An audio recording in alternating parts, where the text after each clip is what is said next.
Hello and welcome to the Oxygen Addict Triathlon Podcast. We're brought to you every week by our sponsors PrecisionHydration.com. Precision Hydration offer electrolyte drinks in different strengths to match how you sweat. Personalise your hydration strategy today at precisionhydration.com and get a free box or tube of pH worth up to $9.99 using the code OxygenAddict. We're also brought to you by foodsell.co.uk. The next generation of top tube nutritional carriers for your bike, designed to allow endurance triathletes and cyclists to carry enough food and gels while allowing easy access. Use the code FREEPOST for free delivery worldwide. Check it out at foodsell.co.uk. And also listen out later on for some information about how you might be able to win an entry to the Outlaw Full if you buy yourself one up until the beginning of May. We'll have full details later. And we're also brought to you by Thriver.co. Taking health tracking to a new level with a personalised at-home finger prick blood test. Improve your health and catch any small health issues before they become big health issues. You can get 50% off your first baseline or advanced test with the code OxygenAddict. Nice. And hello, everybody. Welcome to the show. We've got a great one lined up for you today. Later on, we've got an interview with Jocelyn McCauley, who just last week won Ironman New Zealand and broke the course record in the process. Dead interesting character as well. Really interesting interview with her. And we welcome back to the country, and hooray, still in the land of the living, Helen Murray, back from Switzerland. Hels, let's just check, reach down onto your thighs and kneecaps. Are they all in the right place and still connected as they should be? Knee bone connected to the thigh bone and all that? Yeah, everything is okay, actually, and my arms are still connected. That's the difficult thing. There's a lot of difficult stuff about cross-country skiing, but the upper body is a very big part of it, especially when you're really rubbish and you use your arms and you haven't really trained your arms either. So they were a little bit sore, kind of going to pushing a door open, the toilet door, the following morning. I was like, oh God, like lifting your arm vaguely to shoulder height any higher. It's like, oh no, can't do that. How long did it take you? How long were you out there for? So, in fact, we should say, shouldn't we, for people who don't know, you've just done, tell us what you just did.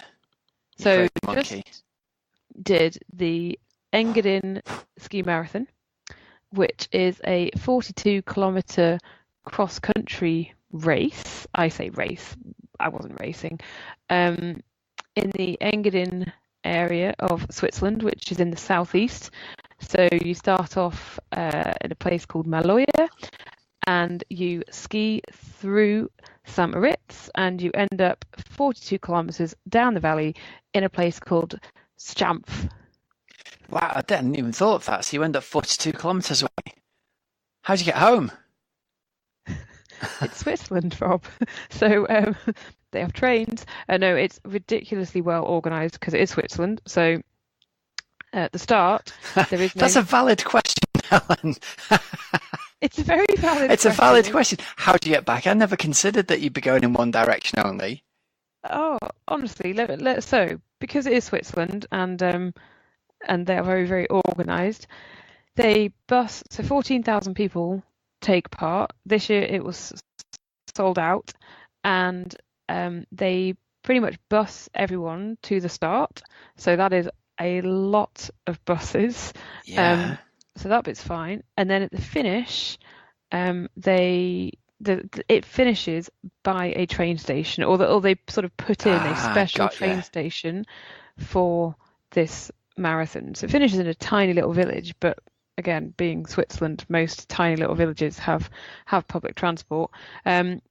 And so, yeah, they have, it's a bit like, but way more controlled. If you've ever been to Cardiff on a match day for rugby, not at all like that. And I was going to say, everyone's there lining up, waiting for their train to whichever part back of the country. And, if you're going to sort of back towards London, you go in one bit. If you're going, into the valleys, you go in another queue. If you're going up to North Wales and Manchester, you go in another queue. Well, with this one, it's all very, very, very organised, and you either are going one way or the other. Was it just awesome? Did you have the best time ever? It was brilliant, and I did it in 2012. So I had done it previously, and this time I think I definitely felt fitter this time. So not necessarily I was a bit quicker, but I was able to take it in a bit more. Like I was able to, I think, enjoy it a bit more because I was fitter than last time. Okay. Yeah. And we had it was just a really fun weekend with an incredible group of people. And I think we're going to hear a little bit of audio about it all. Should we play that, Rob? Or? Yeah, so let's play that. So let's set it up by saying who else was out there with you so people know who they're listening to. Because I started to listen to this audio earlier on, and I've got to say, it sounds a little bit like you're all on a hen do to start with. It sounds like you were having a lot of fun. So explain who it is to give a bit of context. So Lucy Gossage, who I just sent a message to because she had said about wanting to do some bucket list events this year. So I sent her a message a couple of months ago, and I said, look, we're going out to do this ski marathon. Why don't you come?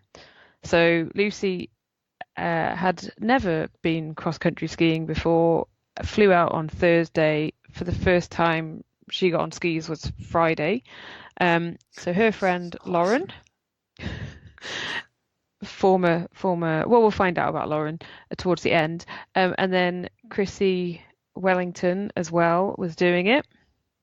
So at the beginning we hear from them, and then I don't know, that's about like 2.5 minutes, and then we record again after the race and we get their thoughts after the race. And then Chrissy's husband Tom was there, and my husband Rich was there, but he doesn't feature on the recording. And yeah, the mythical Rich, still not captured on sound. But it was just a really, really fun event and very inspiring. So here we go. Here is the little report, Rob, from Engadin from the start of the race. Nice. This is like pre-marathon fun. Lucy, what are you up to at the moment? Getting out my Snickers and my Twixes. Okay, so what's your nutrition strategy? Well, everyone says I've got too much, but I'm banking on it being 5 hours, so treating it a bit like a hamburger. How has your introduction been to cross country skiing? Are you pro yet? I wouldn't say I'm a natural. Sliding on ice might be the better description, but I do think I'm quite fit. So if I don't twist anything, I think the saving grace will be the last 5 miles. Like this. Chrissy, you're a pro at this, having done it before previously. Thoughts for today? Smashy smash! I did do a rather impressive full frontal catapult into the snow in training, so I feel fully prepared now for the mattress of trees. Oh no! But you know, it's exciting. It's really nice to be part of an event where there's no pressure and it's something totally different. Pressure. This is my A race.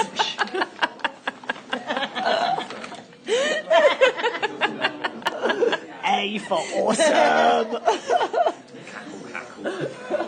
Cackle, cackle. There we go. So to the aid stations, though. Do you know what's on offer? I'm hoping for pretzels and Swiss chocolate, maybe. I think you'll be disappointed. I think they've got bananas and water and energy drink. No, hot energy drink. Bouillon. It's not a pretzel and... Bouillon, yeah, a bit of... How does my bib look? I reckon I look pro. Oh, she's good. Right, well, we're going to go and get numbers on, get bibs on, and then all good. Join in the warm-up. We will report back at the finish, or maybe over pizza later. We made it to the finish line. What did you make of it? It was challenging. I face planted once in front. Yeah, only once. But it was in front of a TV camera. So if you're going to face plant anyway, do it in front of millions of people that are probably watching online. But no, it was amazing. It's just such a fantastic event. Thousands of people of all abilities, and yeah, it was just phenomenal. Beautiful place, great friends, and really, really good to reach the finish line in one piece. So, Lucy, you did your first lesson on Friday. Yeah. Yeah, so you had like a day and a half pretty much of practicing, learning and practicing. How the hell were 42 kilometres? I forgot it at the start. Honestly, I couldn't do it for 20 minutes. I was just using my arms and my feet wouldn't move. I've never been paralysed like that before. It was absolutely petrifying. Do you reckon it was a bit like you might have a panic attack in the water?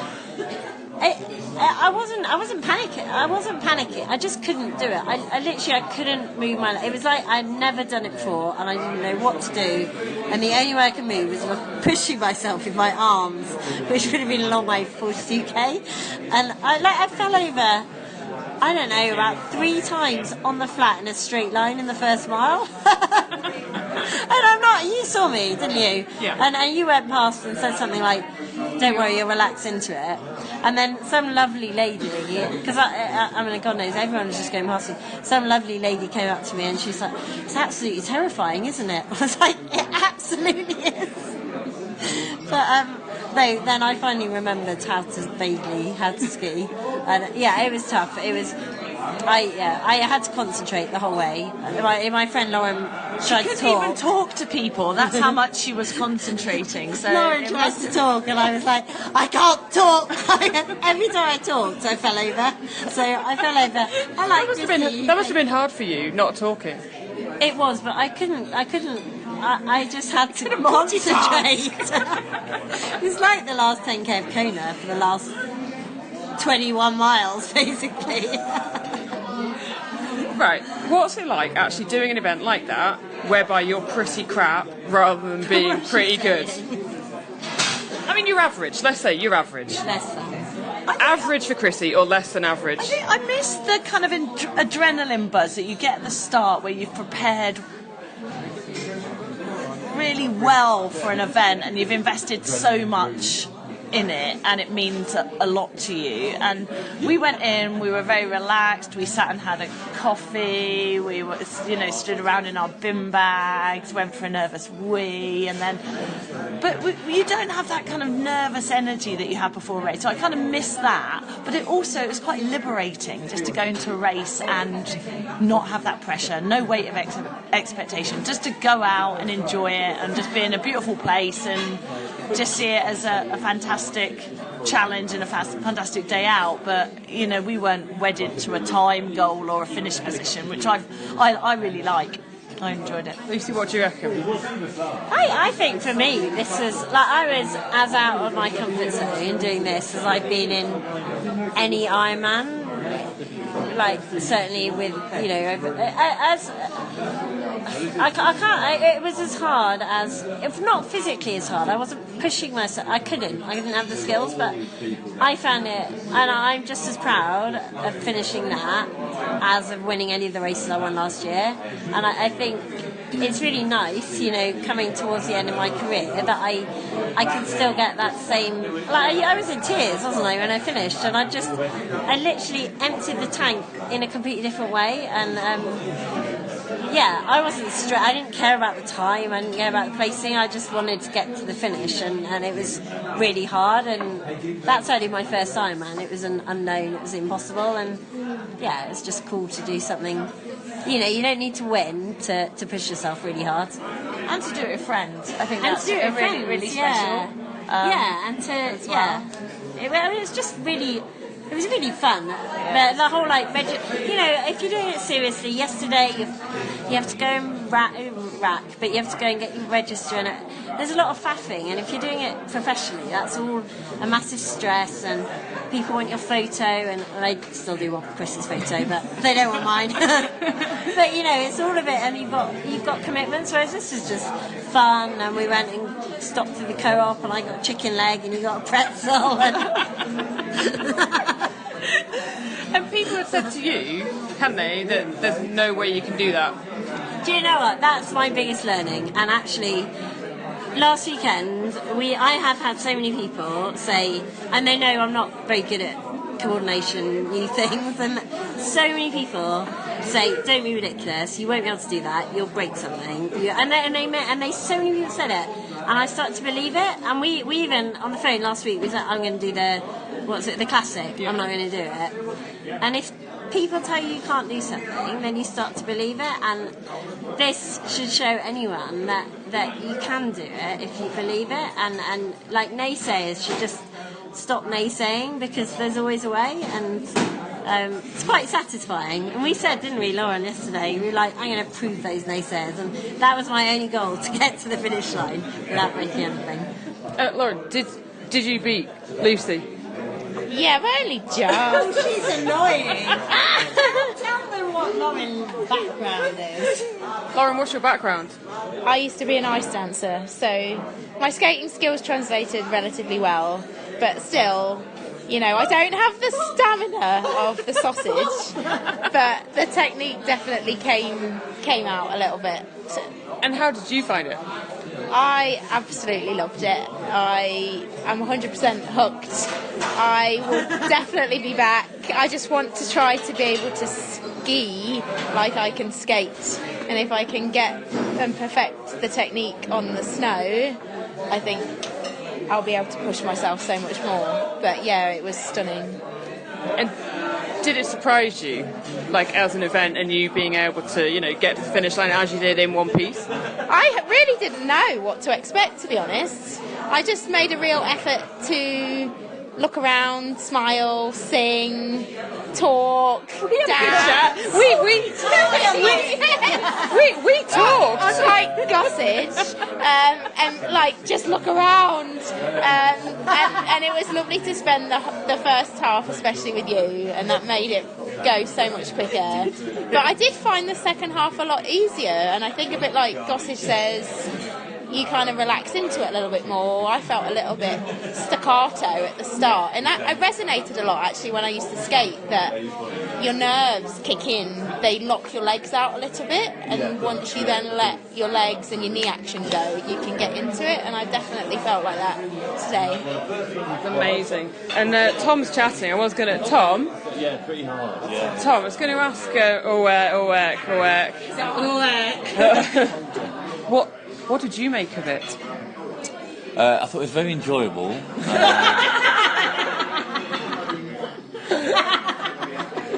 It was hard. It was very hard. Yeah, I enjoyed the second half rather than the first.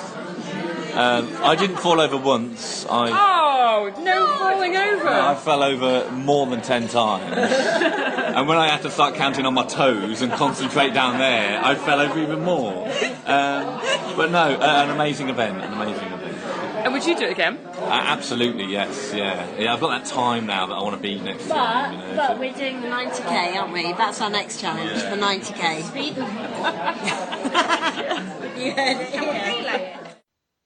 There was no way I'm doing 90k, Rob. That's all I'm saying. Never say never, Hells. No.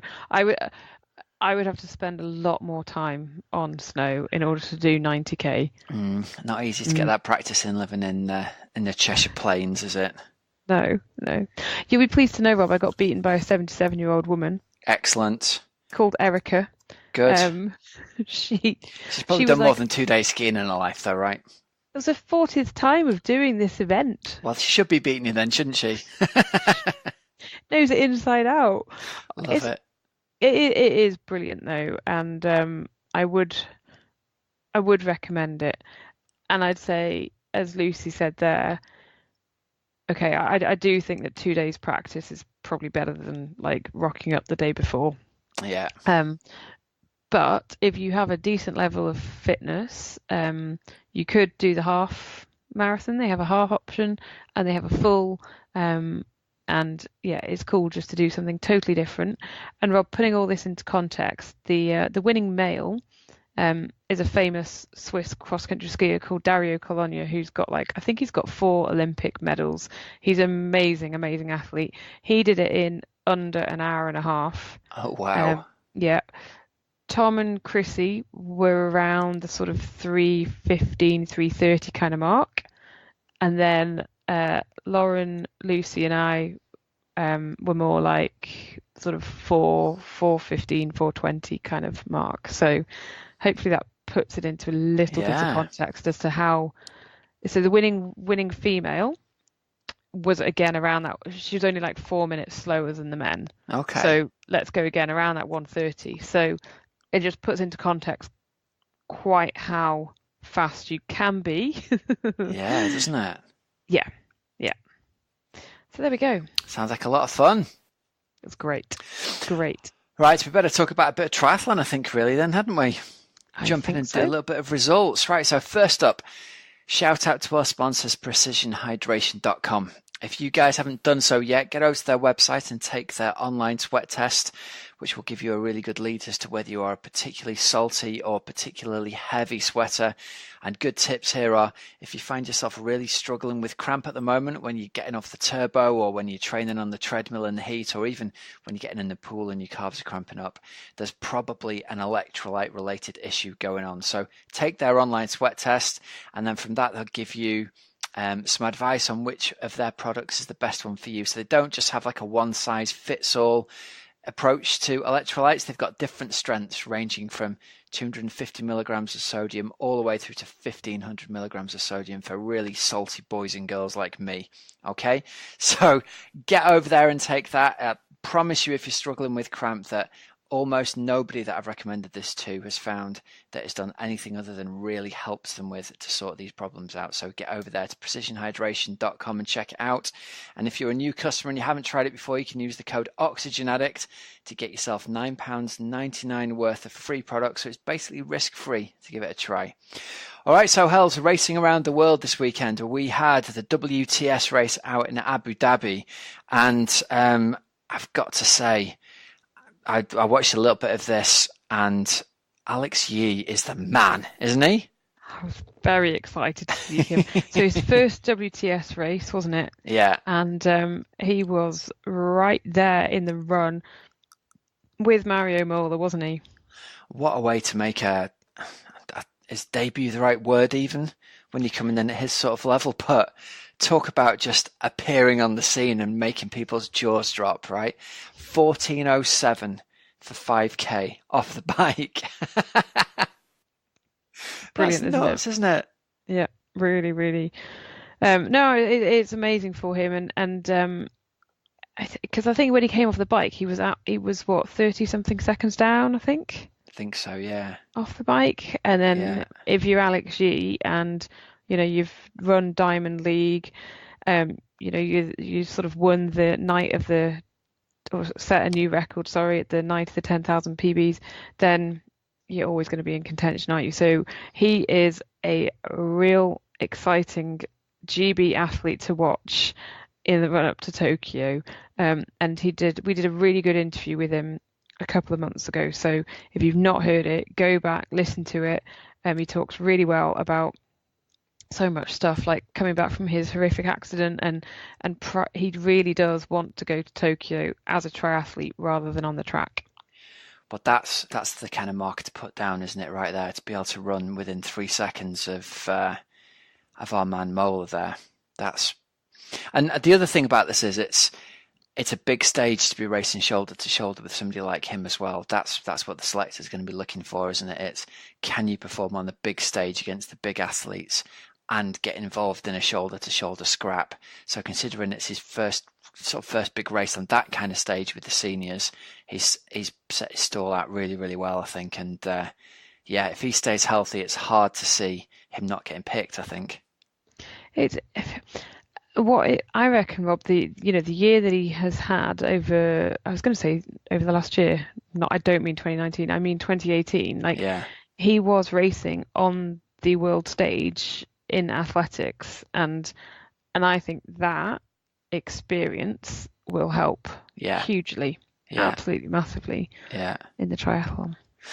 Yeah, now over on the ladies' side, we had another win for Katie Zafiras as well. She's just looking dominant, isn't she?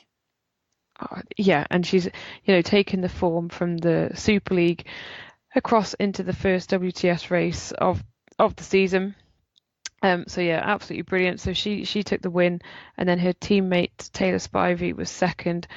Jess Learmonth was third. But Rob, again, in that top 10, non-Stanford, had a superb run. She really did, didn't she? 16:11. So she's only a second behind Zafira's.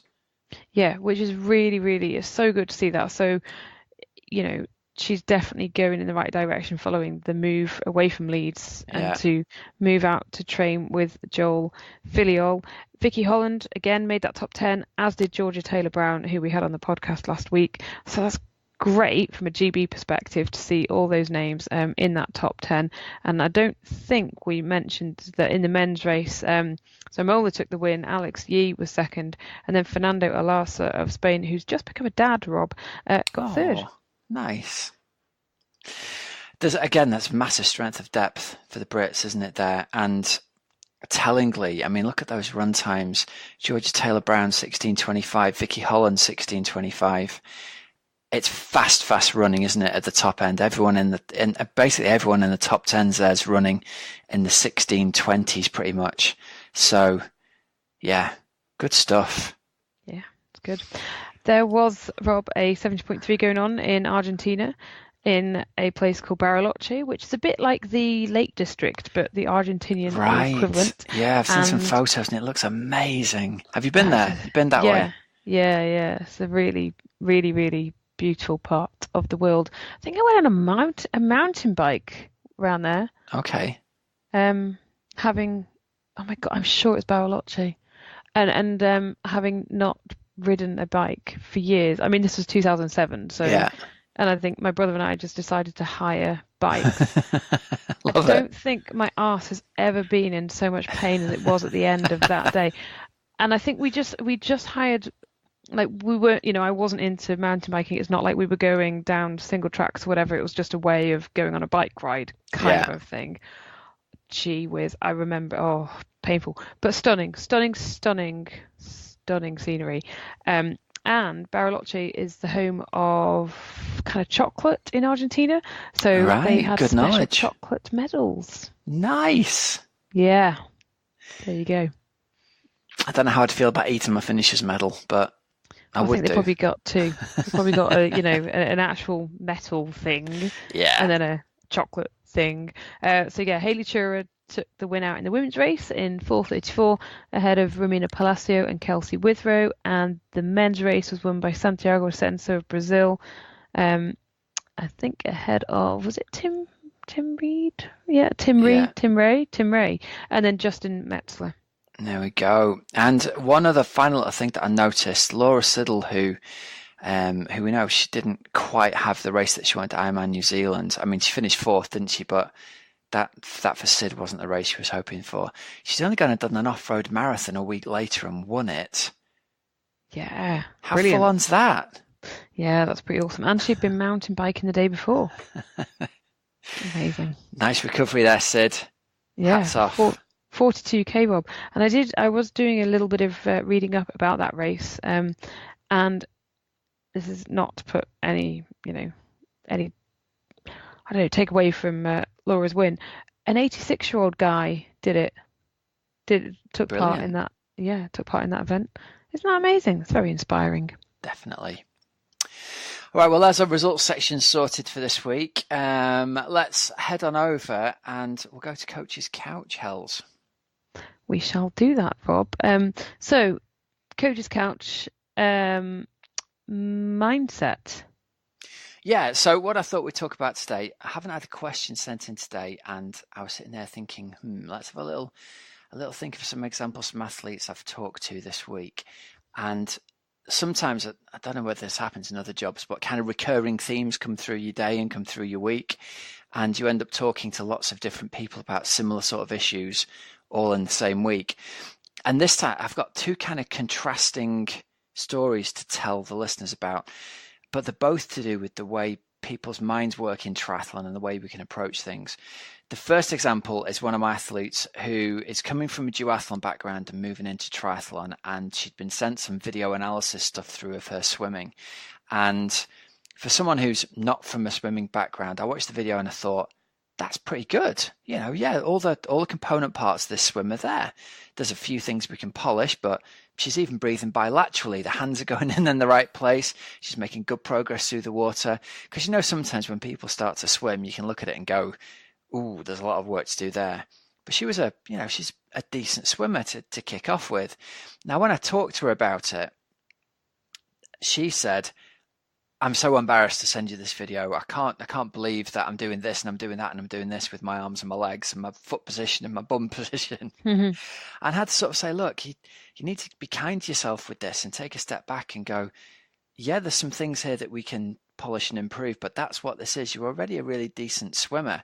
And she kind of went, oh, I wasn't really expecting you to say that. I was expecting you to kind of go, like, here's 5 things I need to rip apart in the stroke.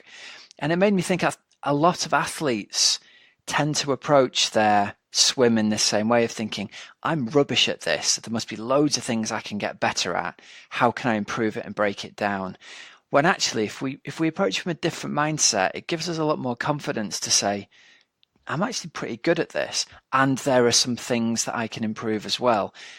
And she left the conversation in a much more positive frame of mind. And more importantly, she sort of said, I'm really looking forward to going back to the pool now and going and doing some more swimming.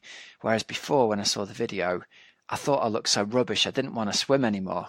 So I think it's a good example of how with just a change of how you look at things, you can influence the thing that you're going to go and do in the future,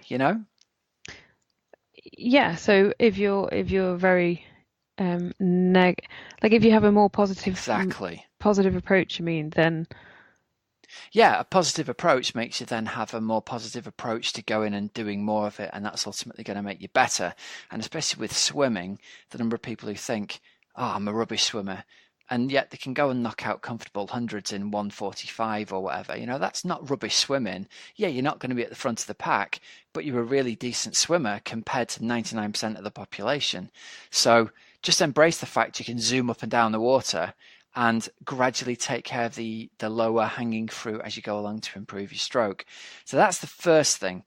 The second thing I wanted to talk about mindset was one of my guys who is just getting the training done and accepting no excuses. He's living out I think he's in Minnesota at the moment, where it's -20 all the time. He's doing all of his training for Ironman Texas indoors. So all his bike training, all his run training is all done either on the treadmill or on the trainer. He's got this ridiculous travel schedule with work where some days he's having to drive up to 12 hours. And yet oh my goodness. Yeah, right? So crazy amount of driving around for a sales job. And yet he coordinates his week so well each week so that he ends up here at this hotel where he knows there's going to be a gym bike, he knows there's going to be a treadmill. And he set his stall out to go fast at Texas, and he's I want more volume than the average athlete is going to get. And he's just carving the time out of his day to do it. And he's ultra focused, and he knows it isn't a sustainable thing for the rest of his life. But in this period that he's in, he's up super early, like we're talking 4 o'clock get-ups to get a couple of hours done before a massive drive, a sales meeting, a massive drive, getting in and a couple more hours of training. And really all he's doing at the moment is training, working and sleeping. And I know that's hopefully not for a bit everyone. of eating as well. Well, yeah, there's some of that in somewhere, I think. But I just thought that might inspire some people as well to sit down and go, right, I've maybe been making some excuses here. Let's work out how I can carve out a bit more time out of tomorrow, how I can reprioritize some time here and get some more of that training done. Because I tell you, if he can get training and in shape for Ironman Texas, living in a place where it's -20, then there's a lot more of us out here who are kind of making excuses sometimes when we actually could be getting the training done. So that's my little G up talk for people today. Celebrate the things that you're doing well, and don't make excuses for yourself at times when you actually can be finding that time to get the training done. Nice. And Rob, we're going to be speaking to a sports psychologist on the show over the next few weeks. So if you do have any questions, then you can email us or get in touch with us, and we can add them to the pile to ask the sports psychologist. Great. I'm looking forward to that one. That'll be really, really good. All right. So That's the end of Coach's Couch. We'll go into our interview. Big shout out to our sponsors of the interview of the week, foodcell.co.uk. First up, we need to announce the winner of the Outlaw Half competition. So congratulations to Julian Ladd. You have won yourself a slot at the Outlaw Half Nottingham. So you've got, I don't know, what's it about? It's probably about 2 months away, isn't it? Yeah. Yep. 7, 8, 9, 10 weeks, something like that. So well done, Julian. You're getting yourself an entry. Now, we talked a little bit earlier on about Food Cell. It is the coolest solution to carrying gels and food on the bike. Fits on the top tube of your bike, regardless of whether you've got those little top tube Allen key things. So if you have, it fits on really neatly. If it hasn't, they've got really smooth looking little Velcro tabs to put onto your top tube. And you can get 4 of those really big fat gels in there, or a couple of good sized pieces of flapjack, or a spares kit, or whatever. It sits really snugly behind your headset of the bike. It's really easy, most importantly, to get things into and out of as you're riding. You can do it with one hand. It's a clever sort of sliding mechanism on the top that's much easier to use than the traditional zip or one of those soft bento boxes. So if you go over to foodcell.co.uk, you can use the code, is it free post?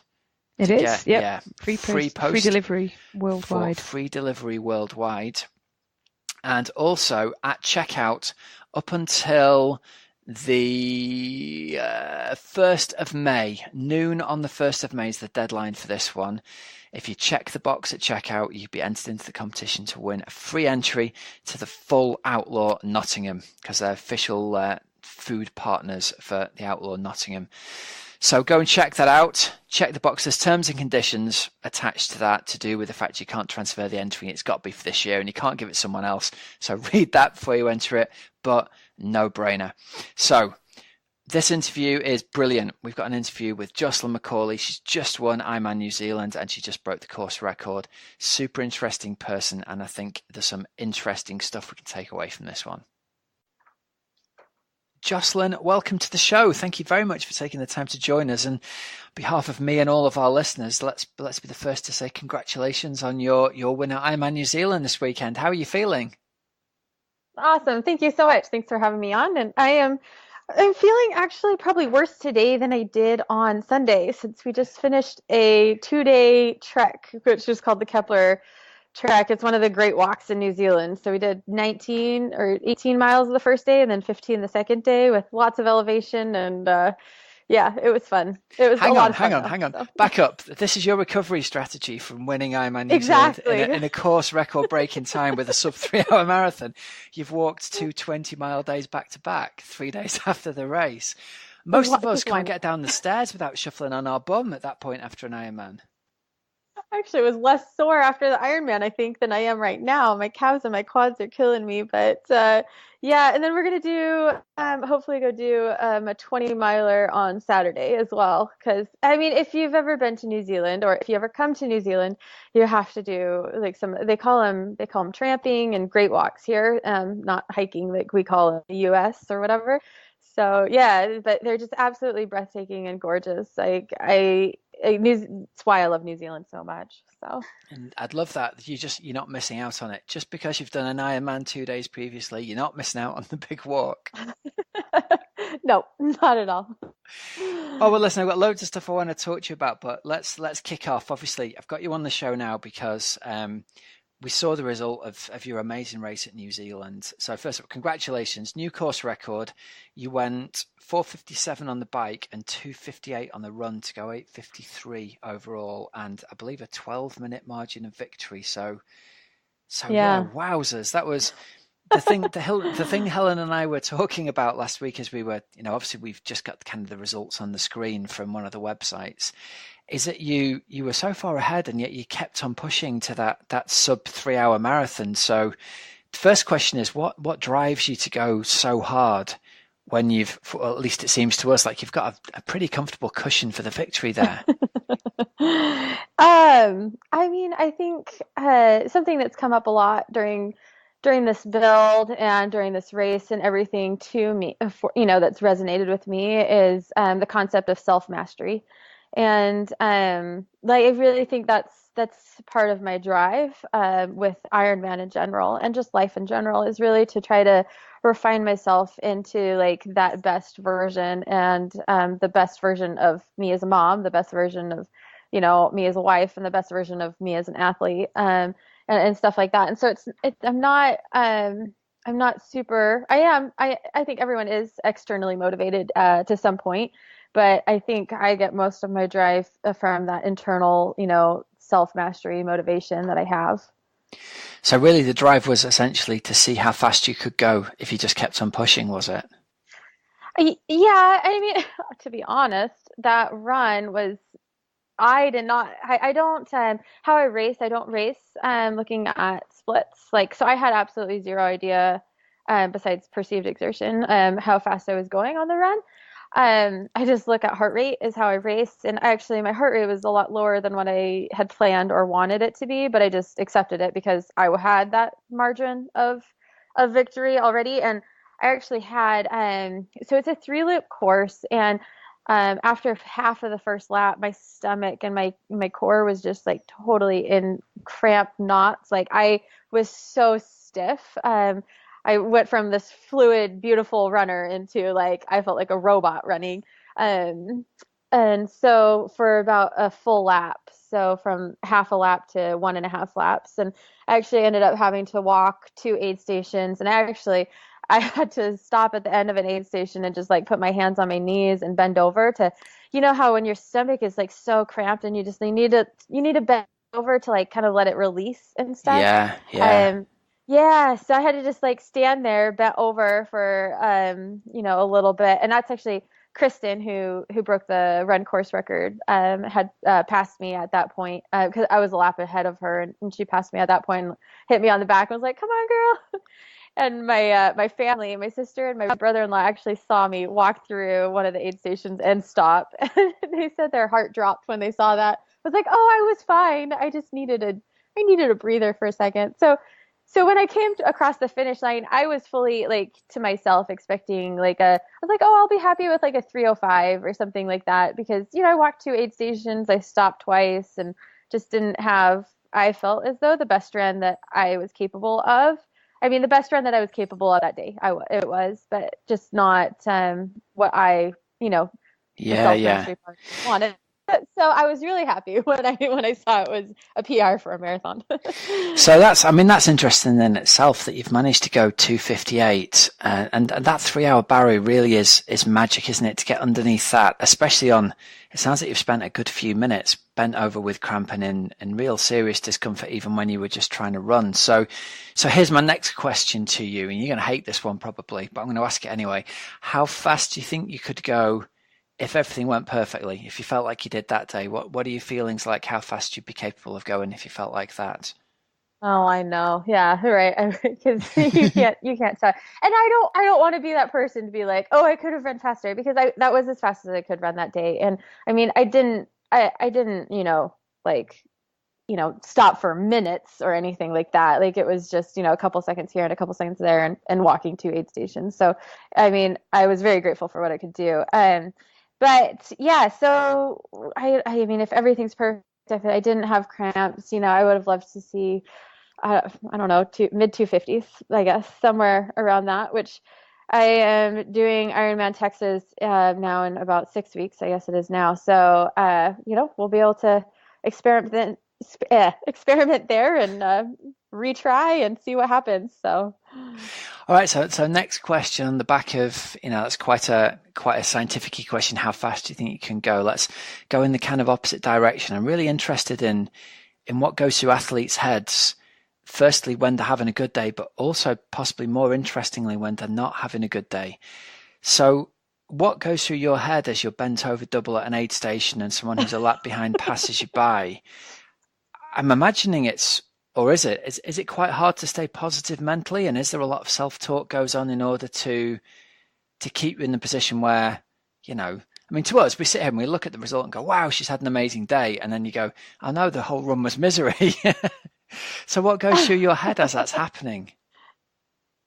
I mean, I actually, right before this race, I wrote a blog post about, doubt and faith and courage and habit of thought. And the thing that I've had a lot this last year is a lot of doubt with my training and my racing, and it's just crept into my life a ton. And so, it's that realization of we need to control our thoughts, and we have that choice to control what we're thinking. We're not just bystanders of our thoughts. We're not just, we get to control that, and we get to write our own narrative.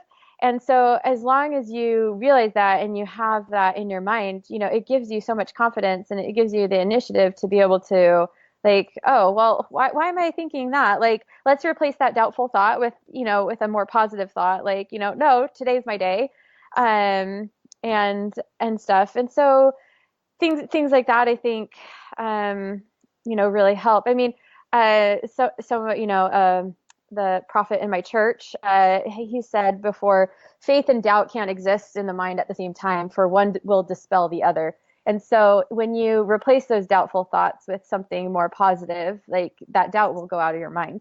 And so, I mean, there was obviously doubt in my mind when my stomach started cramping, and I was like, oh shoot, but it was more like, oh shoot, how am I going to fix this to get it to go away so I can start running again at the same speed and, continue to keep this margin and stuff like that. And so, yeah, it's hard to stay positive, but the thing is if you practice it through training and through your other races, and just even through like meditation and things like that, then it's not as hard, because it becomes, like I said, like habit of thought. It becomes more of the habit of thought to be more positive and to replace those doubtful thoughts than habit of thought to, be like, oh my goodness, my stomach's cramping, this stinks, I'm just going to have to walk the rest of the marathon, and I'm not going to win this anymore, So it's just how you steer those thoughts. Yeah, that's really interesting. The idea that, it sounds to me as an outsider that actually what you've been doing is you've been training your mind to think the way that's going to get you more positive results, in the same way you train your body to get more positive results, right? Exactly. I mean, I think that's kind of like the new frontier almost, in training and racing, is that mental training, that people are just now tapping into and realizing the limits that not training that puts onto the body. And then training the mind will just, unleash what the body can actually do. So, yeah, okay. And I want to ask you a little bit. We've talked physical and mental there, and obviously you've just touched on spiritual beliefs. I know you've got a very deep faith, and you mentioned in your blog that certain aspects of your career that you prayed for guidance about the choice of coach and things like this. Yes. Would you mind talking a little bit about that and the role that faith plays in your life as an athlete? Yeah, well, I mean, I think I think triathletes say, like, when are you not a triathlete? Well, I'm a triathlete 24/7. And I mean, it would be the same thing with my religion, like, when are you not a member of the Church of Jesus Christ of Latter-day Saints, which is my church? Well, I am 24/7. So obviously it puts, it feeds into my life in every single aspect, in every single decision that I have in my life. Like when I had this opportunity to become a professional triathlete, there was a lot of praying and fasting and thinking, and with God and with my family and everything, to be able to know what would be best for me and my family, and everything like that. So I mean, like it just is in everything. Like, there's nothing that it's not in. I mean, I find myself out there on the race course praying and talking with God. And I feel closest. I said we just did this Kepler track that is just through the mountains and everything of New Zealand. And it's just absolutely unbelievably gorgeous. And that is when I feel closest to God, and not only during that, but also that physical exertion and, beating your body down. Like, I don't know why, but, you become more humble, I guess. And so I always feel closer and stuff to him as well. So it's, every part of my life. So. Amazing. And I've read somewhere, in fact, it was my co-host Helen, I was texting her this morning to tell her that I was interviewing you and she's just gone off to do some crazy ski marathon. And she said, ask her about racing on a Sunday because of her faith. How does faith interplay with that? Is it the case that you'll race on Sundays or not? Because I know with some people of great faith that they choose not to compete on Sundays and some do.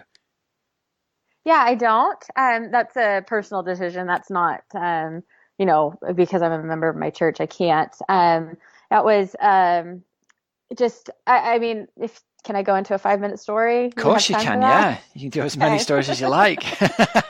Well, yeah. So I used to actually train on Sundays back in high school. I was a high school runner and stuff, and I loved it because I would go out and I would do these long runs on Sunday, and I would consider it my rest and relaxation.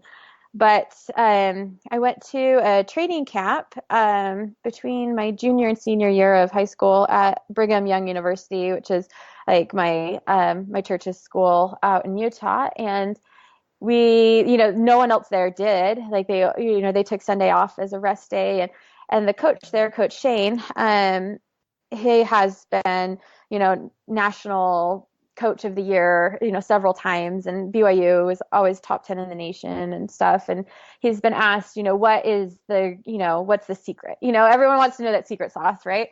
And he said, well, we have one day of complete rest a week. We don't do anything on Sundays. We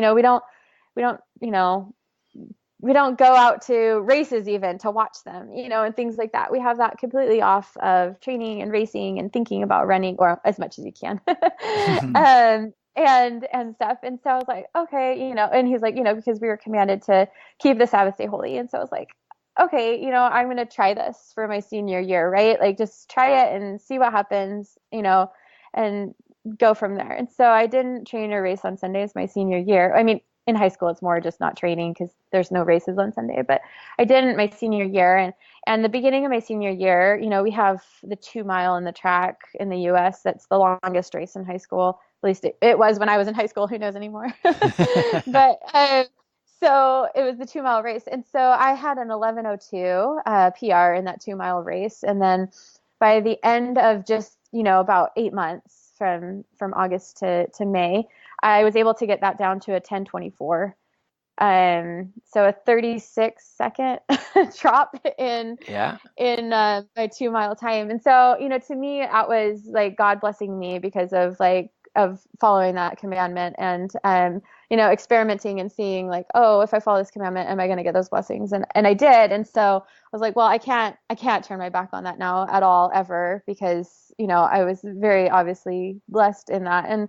And so ever since then, I've never trained or raced on Sundays. And I mean, even with like communication through coaches or, races and stuff like that, I try not to communicate with my coach on Sunday. I mean, there are going to be times then it has to happen. I mean, like, if I'm trying to get through a sickness, well, how are you feeling Sunday? So we can see what we can do tomorrow and, things like that. But I try my best to keep that limited and not do anything. Or interviews. When we were trying to set up an interview, I didn't mention Sunday because I was like, well, it's not an option for me. When I have the choice not to do anything on Sunday like that, I make the choice not to. So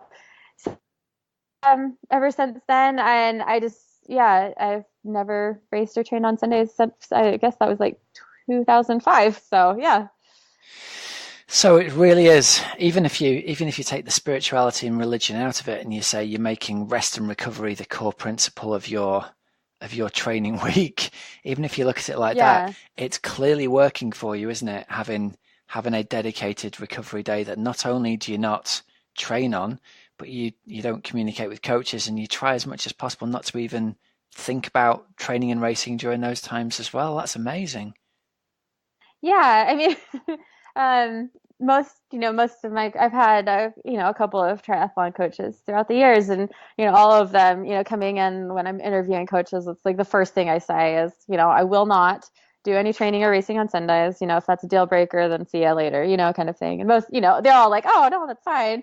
And then once we get into things, they're like, oh my gosh, this is amazing. Like, I need to do this for more of my athletes. And I'm like, oh, sorry, everyone else. Like, but yeah, most people find it that it's better than not, you know, and more err on the side of caution. And you're actually able to have that recovery and that downtime that most people just don't want or don't do. So, you know, talking with you reminds me, I went out a couple of years ago and did one of Mark Allen's seminars that he does with his shaman and spiritual leader, and he talks a lot. That'd be awesome. Oh, you'd love it, I tell you. He talks a lot about, in a very similar way to how you do, that being in nature is his way of communicating with, you know, the great spirits. And he's from a sort of shamanic tradition rather than from a traditional church side of things. But the way he talks really reminds me of the way you talk about that love of being in nature and that deep connection with something bigger than us that happens when we're out in a stunningly beautiful place like New Zealand or Hawaii or somewhere. Yeah, for sure. I've heard, you know, of some of his talks and stuff and interviews that I've listened to, and yeah, I would love to go to one of those. It would be really awesome. Oh, if you get the chance, you've got to go. It's a brilliant few days. It was mind blowing. Yeah. Well, I'll have to pay attention to them, and see if I can fit one in. Yeah, well, hey, listen, let me take you back a little bit. We've been through, I mean, we've ended up at the end here, haven't we, really, with here you are breaking the course record. How did you first get into triathlon? Tell us that story, because I know this. I've read it on your blog already, but yeah. You've mentioned you were a runner in high school and in college.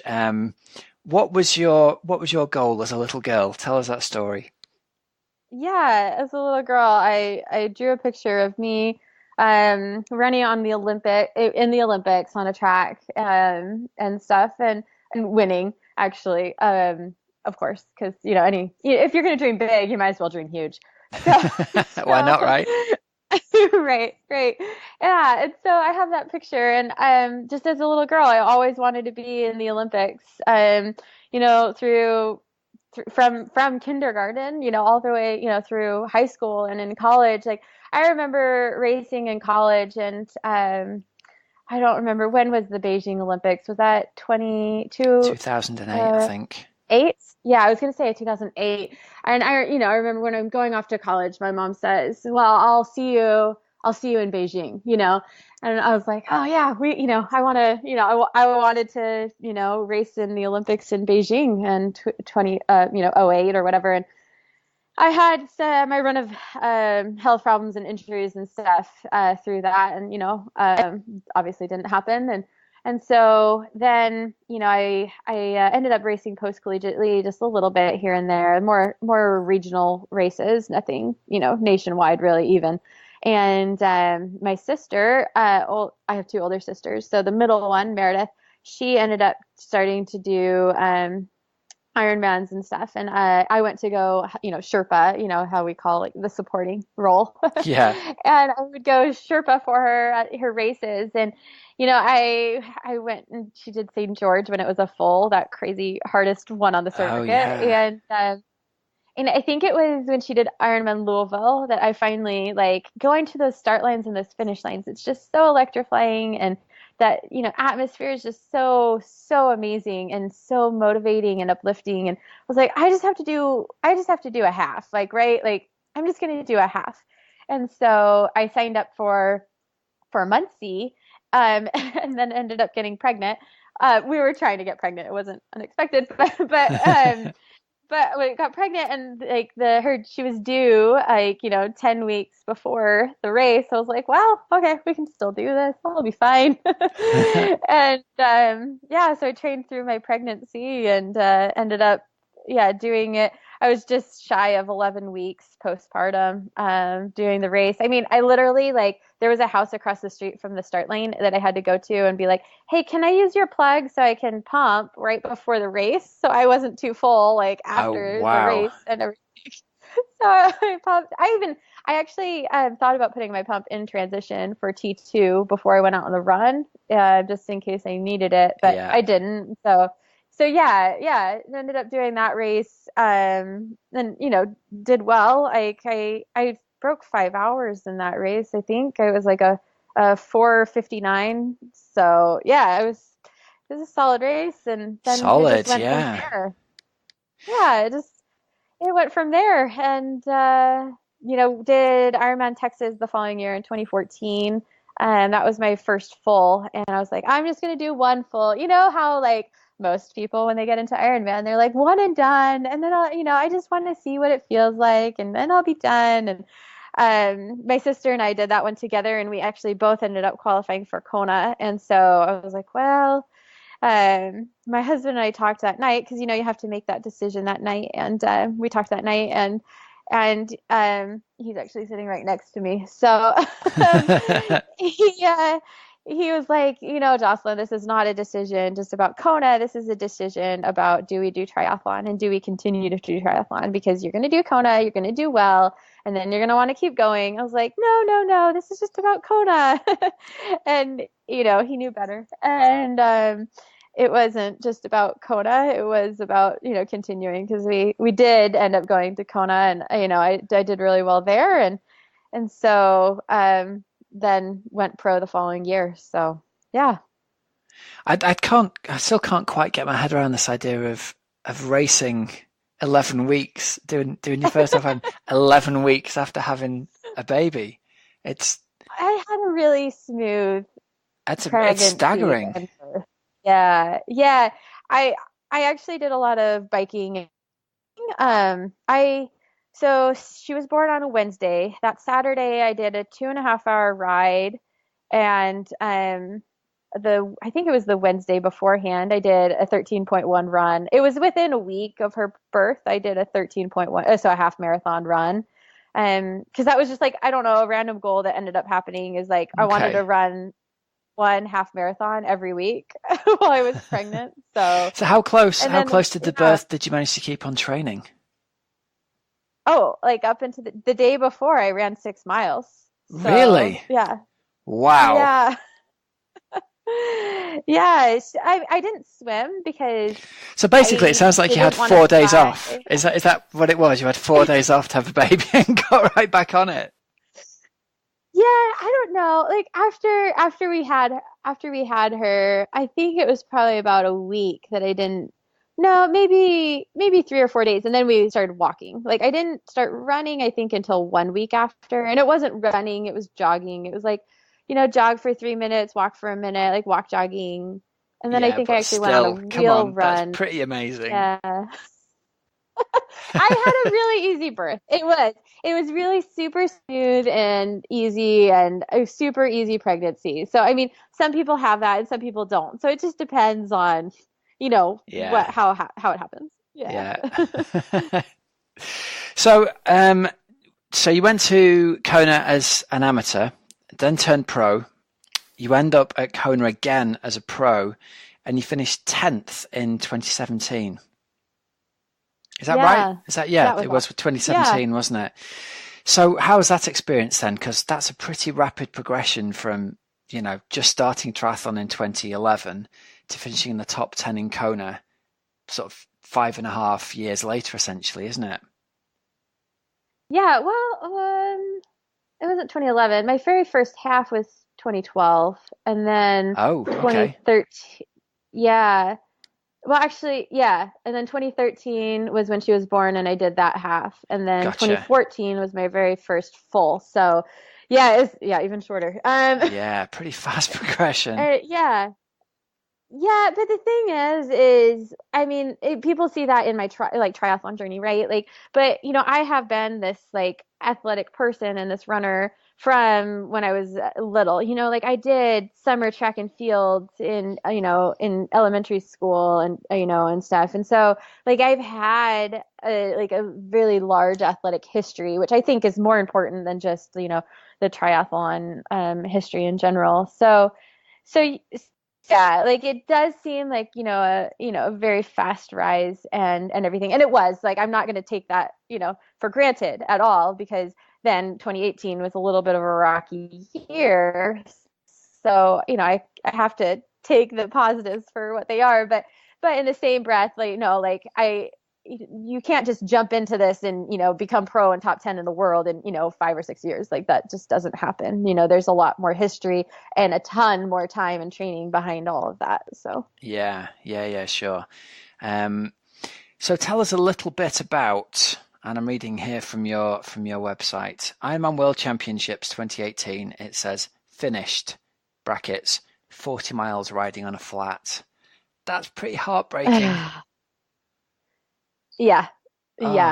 It was super, super heartbreaking. I mean, I had a great swim. I got out with like the first main-ish group, or, so there was like Lucy, Charles, Lauren, Brandon, and a group of 4, and then there was like the main pack, and that's who I got out with. And so that was, a great swim for me, got through. And then on the bike, I ended up starting to break away from that group and put about a minute on them going up Hawi. And then I actually crashed 2 weeks-ish, maybe 2 or 3 weeks before Kona, both in 2017 and 2018. So, it could be good luck or bad luck. Who knows? And I got hit in 2017. 2018 was my own stupid fault. So, but anyway, so I had a pretty bad road rash on my elbow from it still, and it was really bugging me. And so I went off into the shoulder, which they don't sweep because the shoulder's a lot smoother. And I think that's where I picked up a flat. Well, I run sealant in my tires and my tubes. And so I think that what happened is that, I got the flat and then it sealed, but sealed slowly. And my husband was at the top of Hawi, and, we have a picture at the top of Hawi with that back tire, with about 20 PSI is what it ended up at the end of the race. There was about 20 PSI in it. And so by the time I was at the top, the group had caught me, and then they passed me, and I went down. I was going down with the group and, trying to stay tucked in arrow and stay with them. And I'm like, I am pedaling my heart out, and they're just tucked, and able to roll down. Like, how am I so in arrow that I can't do that? I was like, we'll go to the velodrome later. We'll fix this later, but, I have to do what I can do right now. Right. And got to the bottom of Hawi and, turned back to the Queen K, and they just started breaking away from me. I'm like, why? These women shouldn't be breaking away from me. I was like, well, I have the run still. Like, my run fitness is on form. We'll just go from there and see what we can do. And, just put in what time I can right now so they don't break away too much. And then, if anyone who's done Kona, they, you have that sign that says like viewpoint ahead or something, overlook ahead. Yeah. It's right at that sign. It's like, yeah, it's like mile 90 or 92 or something like that. Yeah. Shimano pulls over in their van and is like, so your back tire's flat. I was like, are you kidding me? Because it was at that point that I realized, like, oh, this is why. Like, I've been riding on this for a while, and stuff. And so, they get out of the van and change over, my Wheel Science wheel with one of theirs and stuff. And so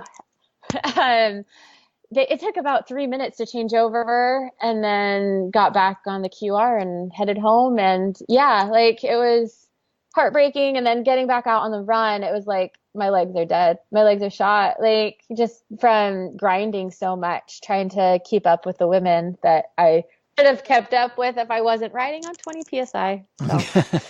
Oh, I'm gutted for you. That's horrible. Oh, it is what it is, right? We put our like heart and soul into things, and sometimes it works and sometimes it doesn't. And at least it's only waiting for another year, not like my Olympic dream, like 4 years, right? Yeah, exactly. So what are your plans for the rest of this year then? Now you've got Ironman New Zealand in the bag. Did you take your slot for Kona? I did. I took my slot, and Teresa did not. And so it rolled down to Meredith. So Meredith took it. Yeah, so tell us about that. That sounds like it must have been pretty exciting, right? Yeah, it was.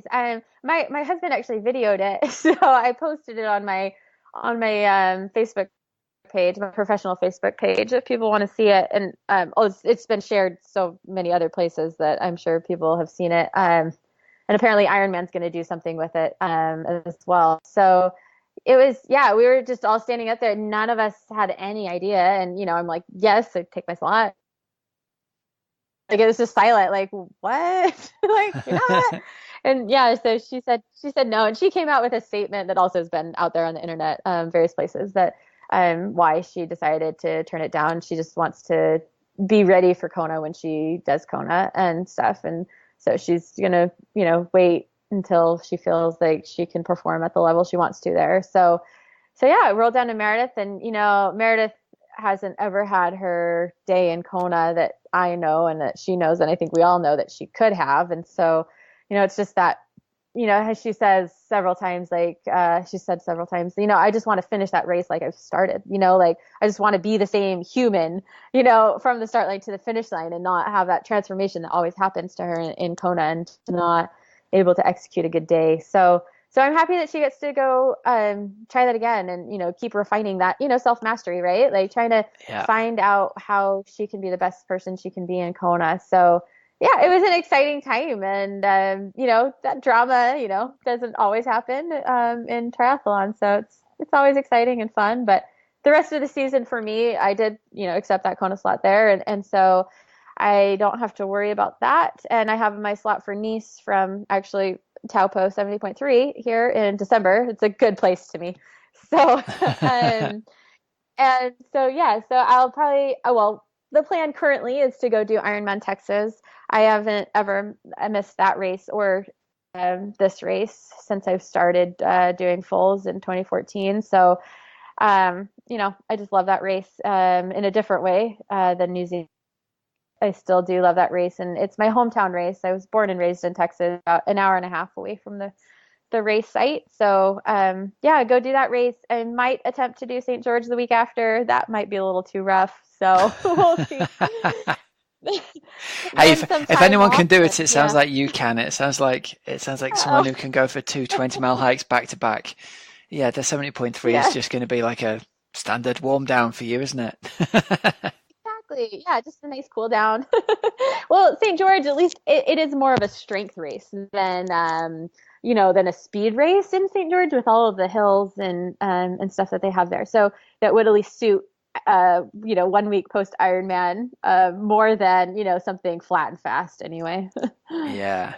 All right. So final question then. Looking forward to both Nice and Kona at the end of the year. What do you see and plan happening as you sit down and you're sort of sketching things out mentally? Where are you hoping for? Where's the plan take you for those 2 races? No, well, as one of my previous coaches would say, hope is not a strategy. So we don't hope, we plan. Yeah. But yeah, I don't know. I don't know if I'm going to do Nice or not. I haven't. Obviously you take the slot, and then, it's going to be interesting to see how many people are actually in Nice, just because of doing, what I've done. I'm going to take the slot and then decide later. So I don't know about Nice, and Nice, honestly, it doesn't interest me as much as results in Kona interest me, nor my sponsors, right? So, yeah, I mean, we're going to take time off in May and then build up to Kona. And I think if we're able to, get even more fitness, get, more shape, then I definitely don't think that top 5 in Kona is off the table by any stretch of the imagination. I've already made the top 10. So next step is top 5, top 3, and then from there. So you've got the run off the bike to be in there and being competitive when it gets lively as well. So we'll really look forward to seeing how that plays out. Yeah, awesome. Yeah, thank you so much. And I've enjoyed your podcast and all the information that you put out there. So thanks, and keep it up. Oh, thank you so much. And again, thank you so much for taking the time to come on. Congratulations on your win and your course record. And we'll be rooting for you out in Kona come October time. Awesome. See you out there. I loved that conversation, Hells. I loved hearing her talk about how, she kept on pushing for the line at New Zealand, even though the win was in the bag. It was all about seeing how fast she should go and sort of being the best version of herself that she can be. I really respect that in an athlete. To keep pushing yourself as hard as you can just to see what you're capable of, I think is really, really admirable. And I think there's that element of pro sport that goes, well, back it off and save it for another day. But I really liked the way she talked about that. And she talked about how exercise, especially out in nature, but exercise for her is her way of connecting with things greater than her. She's very religious, and she described it as talking to God as she was out there. But I think more people than realize when they're out there training are finding a way to, at the very least, make the mind go still or to have a different perspective on things. So I thought it was really refreshing to have someone sort of say, do you know what? Here's my faith. I'm really into it. I don't train on Sundays, and I don't see that as a weakness. I think that's made me stronger. And my faith is like the bedrock of what I do. And I thought, good on you. I very rarely speak to people who have that kind of commitment, and it was something completely different. Very, very interesting. Jonathan Edwards, the triple jumper, used to not compete on Sundays. That's right, yeah. I thought about talking about him with her actually, and then it didn't kind of pan out that way. Because interestingly, the thing with Jonathan Edwards was he lost his faith after he stopped competing. Yeah. So yeah. I don't really know very much about religion and faith and things like that at all, but yeah, it's different what drives different people, isn't it? Interesting. Massively, yeah. Everyone always has a why, don't they? And a why and a reason, and yeah. Cool. All right, a couple of bits of news we want to talk about before we finish up today. There's been some cool products out there. Sponsored by Thriver.co. Now remember, Thriver do home blood tests. So they send you a little pack through the post. You prick your finger. This thing's really cool. It takes a couple of minutes, that's all, to drop a few drops of blood into a little vial, and you post it back to them. And you can get all your levels of your vitamins, your cholesterol. It was really useful for me because having gone vegan pretty much recently, I found out my B12 and my vitamin D was super low. So I've taken care of that with supplements. You get 50% off your first baseline or advanced test with the code OxygenAddicts over at Thriver.co. I've been dead impressed with them, and it saved me the hassle and aggro of going to the doctors in person. So I liked it. And I'm feeling better, Hells. My little B12 tablets are magic. Yes. I'm back. I'm pleased to hear it, Rob. Yeah, well, it'll be interesting to do a follow-up test, I think, and see what the level come back as, because sometimes you take these supplements and you don't really know what it does. So I'm quite interested to see. I feel like it's made a difference. Let's have a look what the numbers say. Let's science this up. You should actually. That would be interesting to. We'll do it in a couple of months' time and see what it comes back as, I reckon. All right, so industry news for you this week to finish up. Yeah, so Cervelo have launched a new P5, haven't they? Woohoo! I can hear the excitement in your voice. It looks very nice. Yeah, it is. Well, it's interesting because, for a couple of reasons. First up, it's disc brake version. So they've gone totally disc brake on the new P5, following the trend that we've been seeing. So that's one part of it. The second part of it is they've kind of included. Do you remember back on the P4 they had like an integrated aero bottle? Yes, and they're saying that they've got a sort of similar thing going on here with this P5. But the really interesting thing with it is, the rumour is that this is just the first one ready of a whole new batch of bikes that are coming.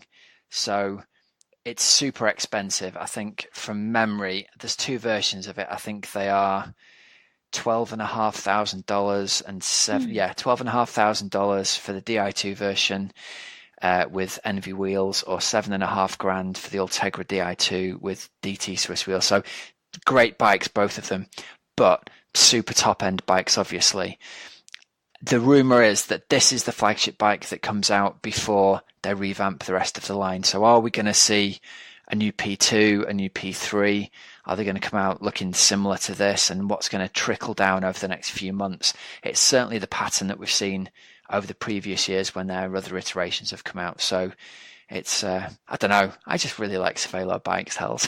It looks very, you can get like a top view, a view from above. It looks very nice. Yeah, they're really cool. They've gone with kind of like a single extension aero bar mount thing like the Trek Speed concept used to have. So it looks really cool. It looks really integrated. And I think the key thing that they've done, they say, is they've added clearance for much wider tyres now. So the last P5 was awesome, but you couldn't get a gnat's hair in between the wheel and the God, sounds like my frame bike and the brakes and all that. Yeah, exactly. Oh, don't. So that's what they've taken care of. It's obviously now it's gone disc brakes. It's much easier to deal with that, but you can get really fat tyres on this one as well. I think it'll take 28s. So good stuff there. And the second bit of news. Yeah, what are you going to tell us about Sebi Kienle. So he's the first pro who I've seen anyway that I'm aware of. who has gone down to riding a 1X bike. So no front derailleur, just a single chainring at the front. And the new SRAM electronic kit is 12 speed. So you've got just one ring at the front, 12 cogs at the back. So there've been rumours of this coming for a while, and it's been like who's going to be the first adopter to it. Sebi's certainly the first athlete I'm aware of, the first real big pro tour athlete who's moved to it. So in terms of, is there an aerodynamic gain to taking off the front mech? Maybe there is when you're at the very front end of the field. Maybe that's the tiny little margins that we're working in. He's also talking about going tubeless in his tyres and using sealant because he thinks there's a few extra free watts there. But I think this is an interesting thing to talk about because it shows exactly what the top guys and girls are going to be doing now to try and find those few extra watts to try and make that difference at the top end, I think. And that's what it comes down to, doesn't it? It is just the extra little bits here and there. It really can be. Those few watts Sebi's taking care of everything else. His aero position is bomb-proof, second to none. So if there's a few watts to be squeezed out there, then he's going to do it. So yeah, super interesting with that. Wow. Yeah. And that's us for the week. That's us to wrap up, I think, isn't it? Yes. I have now got that sort of post-tiredness absolute daze, which is why just before I was like, Rob, I can't even think what I was saying. Bless you. You've just flown back from Switzerland. Helen is shutting down for the night, everyone. I think my brain has actually just given up now. So yeah, I think it might be time to wrap it up. I think so before I say or just do something which is really, not in line with the podcast. We'll say night, shall we, Hells? All right, everyone. I think so. Thanks so much for listening, everybody. You've been listening to the Oxygen Addict Triathlon podcast. Remember, you can check out our sponsors, precisionhydration.com, foodcell.co.uk and thriver.co. And until next week, thanks very much, everyone. Have a great, safe training and racing week. I'm Coach Rob Wilby. I'm Helen Murray. She's mostly asleep, and we'll see you again next week. Take care, everyone. See ya.